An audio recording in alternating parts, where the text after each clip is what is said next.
speaking to, Corp?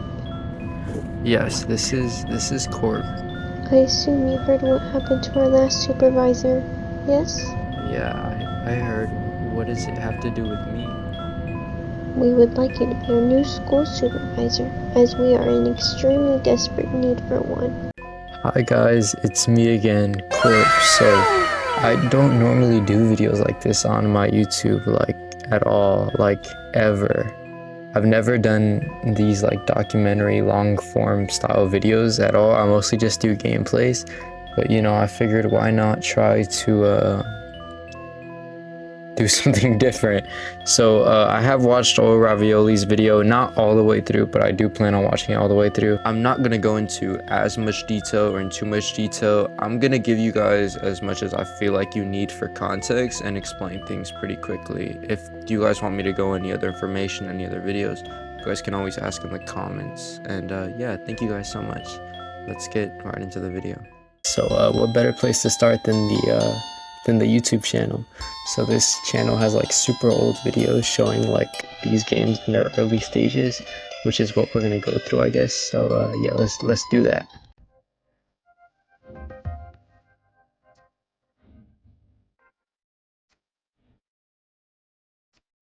So at the beginning of the video, we can see who I think is Sayori outside of her little house, I guess. There's also like hella money on like the side of this table for some reason. I don't know, it's weird, but at least she's balling. Throughout this video, we can see Sayori crawl around her house like a fucking weirdo, but also talk to her cat Sora, who just kind of says like meow meow. You know, it's a fucking cat. Sayori also is seen using the laptop here to buy things for herself and Sora. There's also like this weird conditions bar which has Sayori's hunger, thirst, thrill, toilet, feminine hygiene, and her period. What? It also has things for Sora, for pussycat Sora. Sorry, it just has food and toilet though, so you know, in case Sora ever needs to take a shit. Also, I don't know, I find it kind of funny how Sayori kind of walks around like CJ from Grand Theft Auto. What the fuck? Know. We see Sayori do things like use the bathroom or at least get close to it and crawl around some more. The video doesn't really change until Sayori gets to what I presume to be the school, I guess. There's also like 3 katanas like laid down casually on the floor. Sayori picks one up and then proceeds to fucking eviscerate one of the girls standing in front. She drags her body through the fucking hallway, shows all the students. Sayori then walks into a room which has 2 girls handcuffed to chairs in like a really weird way. I don't know, this is really weird, and then she proceeds to kill them before the video ends. I don't know what this video is either, but we have to keep going.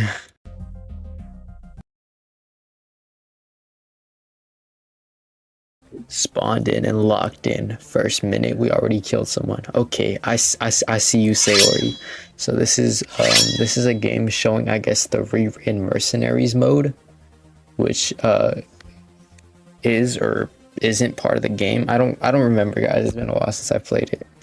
But this video has just footage of Sayori kind of running around just killing girls. I don't know. I wish I had more to say, but there isn't like too much substance in this game. It's just kind of Sayori running around killing people, as I said.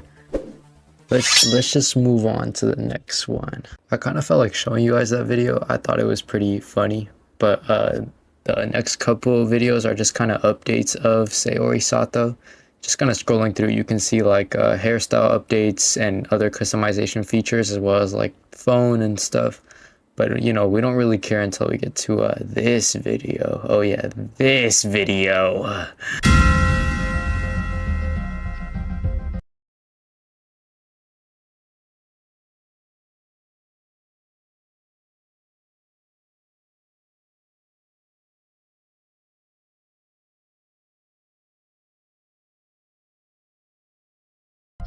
The video begins with Sayori running around her house picking up supplies for school, including tampons and a extra pair of underwear. Yeah, this game is kind of gross at times. Sayori lives in an area called Dreamville, a place that actually got like its own trailer in one of the videos I skipped. I'll refer to these videos when they're relevant and also just at random points. When we get to school, however, Sayori picks up a key card for level 1. We'll see what that's for later. Sayori then gets her belongings and places them out on her desk and gets out a pair of handcuffs. I don't know. We then go to the library where we pick up our supervisor notebook and get a pair of keys from a toilet bowl for the handcuffs and find a pair of bolt cutters. That's cool. We then get the quest to find storage room key B and head up the stairs to go back to class where we can talk to Midori. Midori tells us that she lost her tampons in the bathroom and that it's really urgent. Before we can leave to find those, we talk to our teacher who tells us to go get duct tape for some reason. She gives us a code to this locker where we get the keys for the storage room. Inside the room, we get the duct tape and the guy got this lady to follow him and he proceeds to tie her up. I don't know what this creator is like doing, but let's move on. We finally make it to the bathroom where we give Midori her lost item. She thanks us, and now what do we do? Well, I'm glad you fucking asked. We walk past this sacrificial ground and walk up to like this really strange building on like this hill where it looks like a regular office inside. I don't know. We talk to this student named, or someone named Taiji, something like that. I wish I could tell you what Taya says here, but the person recording kind of just skips through all her dialogue. Anyways, we talk to Midori again and we take a picture of our workplace for her, I guess. She tells us that she's jealous and has us go take pictures of toilets. This game is weird, guys. Anyways, we talk to Midori again and she tells him that the toilets look, quote, very comfortable. We then talk to this lady over here called Yane Kamon, and she gives us like this key so we can go start our shift. We start our shift and the video ends. I kind of expected to take longer, but I just gave like a really brief summary. I don't know. Okay, I know what you're thinking. Corp, what the fuck is this game? Like, nothing scary has happened. How is this a horror game? How is this disturbing? Well, this is one video of a 4-part series going through every mission of the game, and I wanted to get that first episode done as fast as possible so I could get through the other ones. And if you think the other videos were kind of weird, then you probably haven't seen these. So this video opens up with the developer changing our character's panties and putting this cool hat on. I don't know. Anyways, we start off where we left off last episode. We talked to Yane about this code to open a locker in building B, and she tells us to talk to Aiko, which Aiko tells us that we need to get a scouter from the vice principal's office. And it's over 9,000! While we're here, might as well take a picture. The dev then proceeds to walk out and then run the fuck right back because I guess they forgot to do something. We talk to Aiko again and she tells us about the features of our little scouter. I don't know, I don't feel like reading this. Anyways, we go upstairs where we find a student named Misa Hanagaki. Misa asks us if we think life is fair, which is like a weird way to start a conversation. But she tells us that her and her friends were cosplaying as dark magician girls and they were on the roof and I guess her hat got blown off by the wind. And now we have to help her go find it. So they're making me do my job again. We go up to the ceiling with Misa exactly where her and her friends were, where we see the magician's hat down below. And Misa sits on her lap. Anyways, we need to get into the gym in order to go to the area where the hat is located. So we need to find a key for that. We head down to the gym where we crawl in like this tiny little spot where we find the combination for the safe that has the key. We open it and we find the hat and return it to Misa. Misa thanks us for finding her hat and her dialogue kind of cuts out here. I guess it's unfinished. But we get a key to a locker along the way, so that's good. We find like these execution thingies and we take pictures of them. Who knows why those are there? And we make it to the locker that we got the key for, where we find a very weird note. I warned you, you stupid fool. Why didn't you want to listen? She is going to screw up. She will fail. She will destroy everything this school stands for. She is not the right person for this. She is weak and obsessed by power. She is spoiled and mad. She is revengeful and waiting for someone to make a mistake. I know her. Her name is Akane Maki. Found one of her sick diary entries. She must have lost this page. I hid it in the storage room A. I placed it behind the guillotine blade. Maybe it's still there when you read this. I didn't have time to hide it anywhere else or putting it into this locker. Because she was literally behind my back at that. It was my last day. Goodbye, Sayama. Now would probably be a good time to mention the school. So remember when I told you I'd pop up those videos when they'd be relevant? Well, here's the time. So the school used to have red banners having like this type of symbol, but now they're like kind of blue and they feature like this symbol on it. I don't want to say what that looks like. We do this small side quest that requires us finding all the cats, but on our way we find a dumpster with an arm and blood all around it. I don't know where this comes from, but this is kind of scary. Sayori doesn't comment on it, but we need gloves. So we go to the nurse's office where we pick up a pair of gloves and we go back to put the arm into a container. So why is there so much blood around the school? And whose arm is that? Well, we'll figure it out sooner or later. Episode 3 picks off right where episode 2 left off, with us putting the arm in the container and running back into the school. After running up a couple steps and completely ignoring Misa, we put the pussycats in a room and then proceed to go to the bathroom where we find strange graffiti on the wall. It's very vulgar. Also, I think it's kind of funny how the person who wrote this went out of the way to censor themselves. No more saying cuss words, guys! Yeah, anyways, after we look at it, Sayori says that we need to go talk to our teacher, Jin, so we can figure out what to do about this. Talking to Jin, she tells us that we need to install security cameras so we can catch whoever's doing this in the act, and also because this is just straight vandalism. Jin gives us the passcode to a safe which holds the key to the engine room B. Going there, we pick up the security cameras and proceed to place them in every single fucking bathroom. Isn't this like really Vant?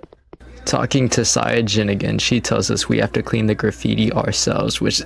Anyways, we go turn on the spy cameras and pick up the cleaning supplies before scrubbing off the graffiti ourselves. Okay, wait. Let's pause really fast. Now, I hope you've been paying attention. This game leaves us with a lot of questions and little to no answers. But I want you to think back with me. Do you remember that level 1 keycard? We haven't used it, so what is that keycard for? There's this door on floor B that hasn't been opened, has never been opened. And this keycard is our key in. In this room is...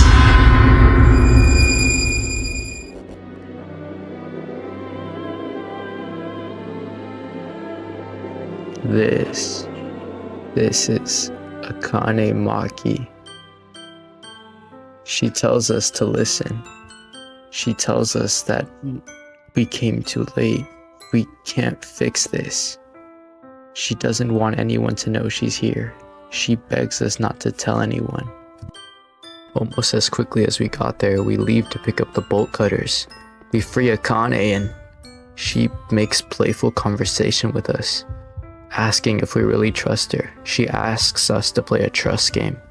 She'll leave us tied up in this room, handcuffed and all. The only way in is that key card. She'll leave us in here for 5 minutes. She says when she comes back, she'll have a snack with her. We're skeptical, but we decide to go with it. Akane puts on the blindfold and tells us that it'll take more than 5 minutes. She tells us that we really can't get involved and that if she didn't tie us up, we would try to stop her.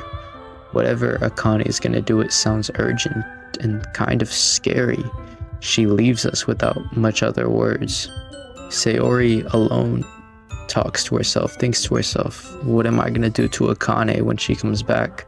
Are we going to arrest Akane? Are we going to hit Akane? Well, it doesn't matter when a mysterious girl comes in. It's Midori. Midori tells us that Akane slid a key card underneath her bathroom stall and told us that we would be here. Midori tells us that she also has a crush on us and wants to go on a date. A really weird way to ask me, Midori, but you know what? Sure. Because we broke our last pair of handcuffs, we go down and decide to order some new ones before going down to the first floor, where we see a bunch of bloody footprints going into a classroom. And here is a decapitated body. Just looking at it, Sayori knows it's Akane's. In her right hand is a picture of Akane. In the top right corner, we can see what looks to be an out of 4, showing us that there are 3 more pictures. In a panic, we run to tell Sai about what we found. When we bring her down, she tells us that she actually knew Akane and that she was a supervisor before us. She tells us to look at Akane's file to go locate it before the video abruptly ends. And that's the end of the 3rd installment. Now we have one left. This is the final installment. I would hope that this one ties up loose ends, but this video really does nothing but create more problems. You'll see what I mean when we get into it. Episode 4 picks up on the main menu, a rare start for this type of video. On the bottom right corner, if you pay attention, you can see something that says Monday, Tuesday, Wednesday. It's like a day cycle saying that it's Tuesday now. Everything we just watched happened on Monday, and now we can keep going. Okay, so when we get into the actual gameplay, we can see Sayori using the scouter. That's what this kind of pink filter is. We take a right turn into storage room A, where we find a teddy bear with a knife in its head. We choose to report it, and behind this thing in the wall is one of Akane Maki's diary entries. This thing is really long and kind of dark, so if you want to read it yourself, the links to all these videos are in the description. I definitely recommend it. We run back to our locker where we got the key card for the room with Akane, but this time there's something different. It's a letter from Akane. Akane tells us that if we're reading this, then something with her didn't work out, and she's probably died. She apologizes to us for the way we were treated. She apologizes for hurting us and says that we were one of the only people to really understand her. She tells us that she wants to redeem her promise, and it's overall just a very sweet letter. Like, this kind of hurts to read in context of the game, but yeah, we need to move on before I start tearing up. With one final goodbye, Akane tells us not to get involved. Now, the real reason we came to our locker is to pick up the handcuffs we ordered. Do you remember that? It's like it happened like not too long ago. So yeah, we came to pick those up, but I guess it's too big to fit into our locker, and they took our package to building G, which is really bad because in building G, packages get reviewed. And if it doesn't look like it's something school appropriate, we can get in a ton of trouble, which is just really fucking bad. Because imagine you get caught up with some like handcuffs. What type of king? After picking up the quest to get our scouter updated, we go to this desk area in that office building and we report the incident that happened in storage room A before we go on to talk to Aiko, who is the manager of all these parcels and packages. We talk super weird to Aiko because we don't want her to know that we have handcuffs in the package and we don't want to fill out the form. She tells us that she'll let us pick up the package without filling out the form if we go find her missing earrings. So now we have to do something else again. We go back to the gym where we once found the keys, and there are Aiko's earrings. We run back, give them to her, pick up our parcel, and that's the end of the game. That's it. That's where our story ends. And yeah, that's the end of that segment. So you might be wondering, Corp, what the fuck is next? What happens to Sayori? What about Akane?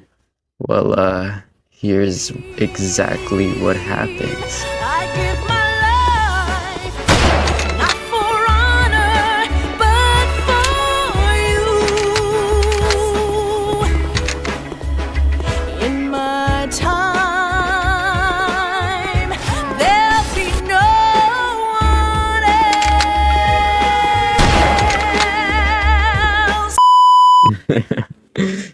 I don't even know if I can show that on YouTube. But whatever, we bought. So those videos actually come from the channel directly after the videos I just showed you guys. Yeah, they worked on a shooter game, which I actually kind of showed early bits to towards the beginning of this video, if you guys remember that. But there is more to the Sayori Sato story coming from the online game, which also has a story mode, which I'm going to talk about right now. Okay, y'all, this is gonna be a blind reaction to the trailer. Hope you guys enjoy. Oh my gosh, you can make out with hot anime women. Oh my gosh, I need this game. Okay, dance party. Ooh. Oh, pose. Role play. I role play with my girlfriend all the time. Oh, you get real into it. What the fuck is this thing? So, this game got multiple trailers while it was getting released, and it got multiple different advertisements showing off like different things that'd be added to the game.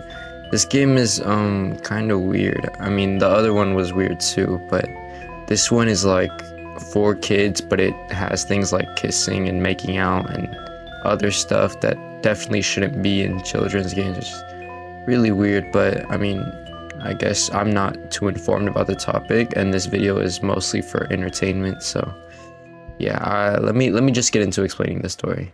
Okay, so I'm not gonna lie, this part of the game is not very interesting and does not have a lot of answers to what questions we have. We never figure out who kills Akane and things like that. We never figure out who did this to her.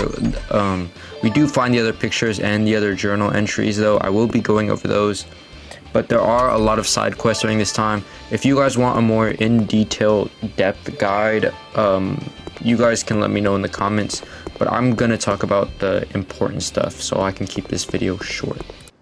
I did kind of want to add the fact though that we can date and kiss Midori. Yeah. So we go pick up Akane's file, which if you remember is the kind of like the last mission we get, I guess. Getting Akane's file reveals to us that she has a sister. She was captain of the swim team and in the photography club. There's a lot of other things like that. She's interested in like sports and law, but you know, that's kind of like the main parts we care about. Also in this playthrough, there's something called the nighttime, where after getting a flashlight, we come to the school at night every single day to supervise, I guess. These moments are really creepy and honestly like make the game worth playing. There's multiple side quests during this time that are kind of weird and that you can do, but yeah. During one of our nighttime visits,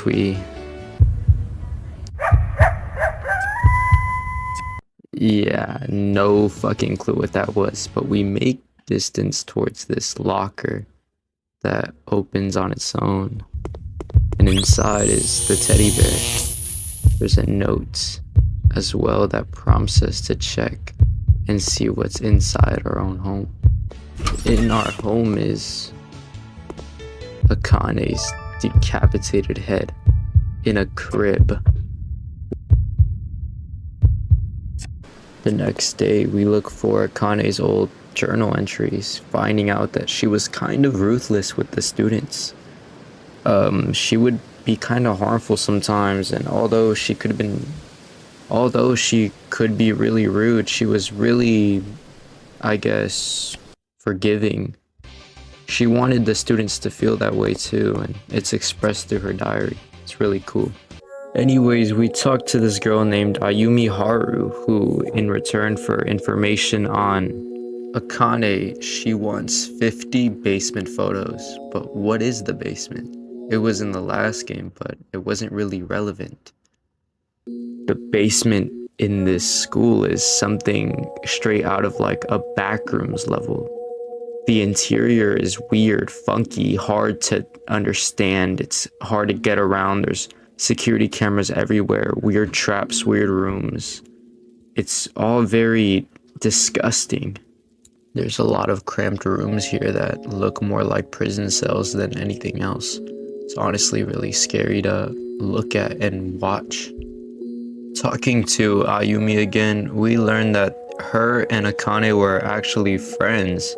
And she also tells us that a picture relating to Akane might be hidden in a desk somewhere in the basement. Going into the basement and looking under a desk, we find this picture of Akane, where she is tied up and looking up. This scene itself is really horrific, and who knows what could have happened to Akane. Then, behind something in the library, we find another picture of Akane. This one is of Akane drinking something yellow against her will. Either this is some fucked up bullying, or this is just an act of cruelty. Then going back to storage room A, we open a locker to find another picture of Akane. This one being the last picture, an up-close shot of her face with the text "enjoyed." I don't know what to say about this one, not at all. And that's all 4 pictures of Akane. It leaves you wondering why she let the students do this to her, and why she wasn't fighting back. Sadly, I don't think we'll be getting answers anytime soon. Now, do you remember when I told you that Akane was part of the photography club? Well, we're going to try to go join that so we can get a little bit more information on her. To do that, we speak to the owner of the photography club. She tells us that we need to talk to every student in the photography club and do their quest to, get in. So we talked to this girl named Ayana. Who tells us to go take like 100 pictures of green things around the school. It's crazy, like it's a long ass fucking quest. And yeah, we go around getting all these girls in photography to approve us. And it ends off on like this cool chess puzzle, but I'm gonna be honest guys, the story just kind of ends here. There's nothing else after this. We don't find out what happened to Akane. We don't really find out anything else about any of these girls or anything like that. It's honestly crazy, but I did skip over some of Akane's journal logs, so I'm gonna explain those. Akane's logs basically talk about how Akane found this girl who, after she tried to tie her up, got violent with Akane, and Akane put her in the basement and gave her like electroshock therapy to like soothe her and like make her conform. It's a really dark journal entry, and you learn how Akane was really ruthless during this time and isolated the student away from all their peers. It's really hard to read. We also learned that after the student was doing a lot better and acted more respectful out of fear of getting shocked, which Akane took like her treatment was working on the student and was overall beneficial. It kind of ends there, but it's really sad to read. I know my mic doesn't pick it up, but I'm clapping for you guys. You've made it to the end of the Saori Sato story. I'm sorry that I didn't really go into depth towards this end. I didn't want to bore you guys because at the end, all the quests are about taking pictures or doing homework. It's kind of weird. You can play the game yourself at the end of the day, and the game isn't too long, so if you're interested at all, I'd recommend going through it yourself. But Saori Sato is only one half of this game. The other half is an AI like online game where you interact with others. It's kind of weird. It's part of what the trailer was for. Let me give more context about the developer before we get into that. Now, I want to give some attention to the developer of these games, Mr. No Way. He's recently been like under fire for a little bit, especially in my comment section, because he's kind of a weirdo, I guess. So I'm sure you can see from watching my gameplay or from watching other videos on this topic, but like there's a lot of stuff in this game that really shouldn't be in this game, like the excessive use of underwear, tampons, and like the mention of periods.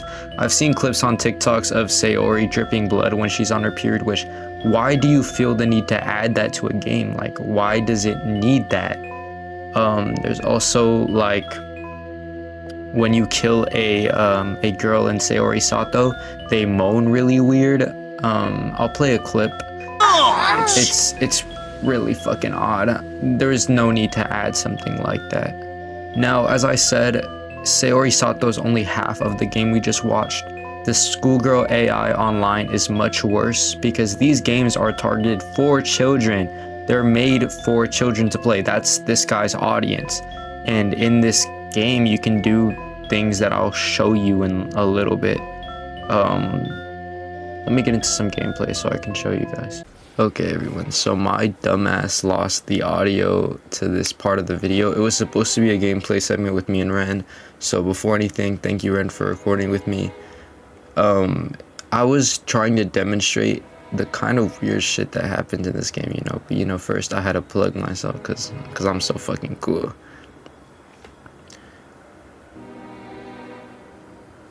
Yeah, this game is really weird. There's no really a good way to tell of like saying the type of shit you can do in this game because this game is weird. Like, it's an online multiplayer game where you can kiss, deep kiss, deep.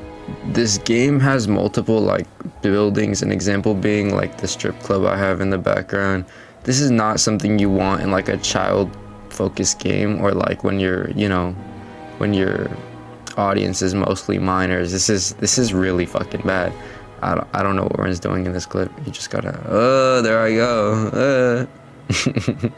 Lower your volume if your parents are around because of the deep kiss audio.